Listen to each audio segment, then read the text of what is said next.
Gender বৈষম্য নিয়ে কথা বলা হয়েছিল, সেখানেও আমি একটু কথা বলেছিলাম। আসলে এই জেন্ডার বৈষম্য দূরীকরণ করতে গেলে সর্বপ্রথম এগিয়ে আসা দরকার এই প্রত্যন্ত অঞ্চলের প্রতিটি সচেতন নাগরিককে। কারণ আজকে যে শিশুটা জন্মগ্রহণ করার পর যদি শিশুটা হয় ছেলে, তাহলে তার বাবা এবং মা উভয়ে আনন্দিত হয়। আর যদি কন্যা সন্তান হয়, সেদিনেই তার বাবা অথবা মা মনোমালিন্যের মধ্যে চলে যায় যে আমি একটা মনে হয় ঝুঁকির মধ্যে পড়ে গেলাম, আমার এই সন্তানের কি হবে। আমাদেরকে এখান থেকেই প্রথমে বের হয়ে আসা উচিত। আমরা এর আগেও আমরা দেখেছিলাম একটা মিনার কার্টুন, যেটা টিভিতে অনেকেই আপনারা দেখেছেন।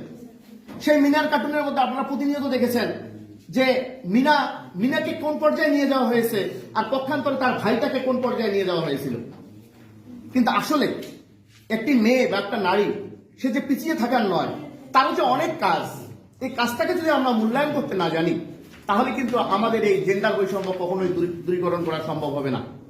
তাই আমি আজকে আপনারা যে অভিভাবক বৃন্দ এসেছেন এবং সবাই সমাজের গুরুত্বপূর্ণ পদে আছেন, আপনাদেরকে আমি বিনীতভাবে অনুরোধ করব, বিশেষ করে আমাদের ইউনিয়ন পর্যায়ের চেয়ারম্যান, মেম্বার এবং এখানে যেহেতু সমাজসেবা অফিসার মহোদয় আছেন, মহিলা বিষয়ক কর্মকর্তা মহোদয় আছেন, আপনাদেরকে ভাব বাংলাদেশ একটা নির্দেশনা দিয়ে গেল এতটুকু, কিন্তু আপনারা যদি প্রতিনিয়ত প্রতিটা শিক্ষা প্রতিষ্ঠানে এই চর্চাগুলো করেন, তাহলে আমার বিশ্বাস জেন্ডার বৈষম্য থাকবে না।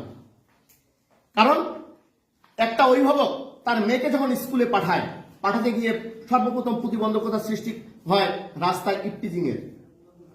সেই ইফটিজিংটা কোনো ক্রমে যদি আমাদের আইন শৃঙ্খলা বাহিনী থেকে শুরু করে সবাই যদি এগিয়ে না আসে, তাহলে দেখা যাবে ওই বাবার যদিও অনেক অভিপ্রায় আছে ওই সন্তানকে লক্ষ্যে নেওয়ার জন্য, সে সেখানেই জড়িয়ে যায়।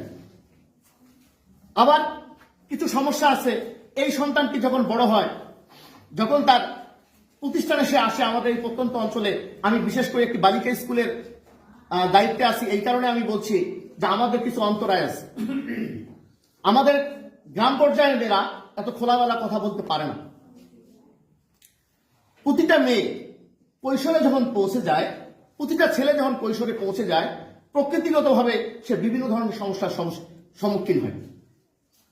সেই সমস্যাগুলো যদি বাড়িতে হয়, তাহলে হয়তোবা সেটা বাড়িতে সমাধান করা সম্ভব। কিন্তু যদি সে প্রতিষ্ঠানে এসে এই সমস্যার সম্মুখীন হয়, সেখানে আমরা দেখতে পাই আমাদের এই হাইজিনের যে সমস্যাগুলো, এই সমস্যাগুলো প্রতিষ্ঠানগুলোতে পর্যাপ্ত পরিমাণে নেই। এই হাইজিনের ব্যবস্থাগুলো অবশ্যই শিক্ষা প্রতিষ্ঠানে চালু করা দরকার বলে আমি মনে করি।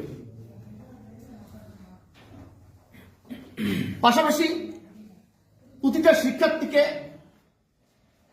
শিক্ষা প্রতিষ্ঠানে এগিয়ে নিয়ে আসার জন্য আপনারা সার্বিক সহযোগিতা করবেন, এই প্রত্যাশা রেখে, এবং আমাদের এই বাংলাদেশের শিক্ষার্থীরা যেন কাঙ্ক্ষিত লক্ষ্যে পৌঁছে, এই প্রত্যাশা রেখে ভাব বাংলাদেশের উত্তরোত্তর সমৃদ্ধি কামনা করে আমি আমার বক্তব্য শেষ করছি।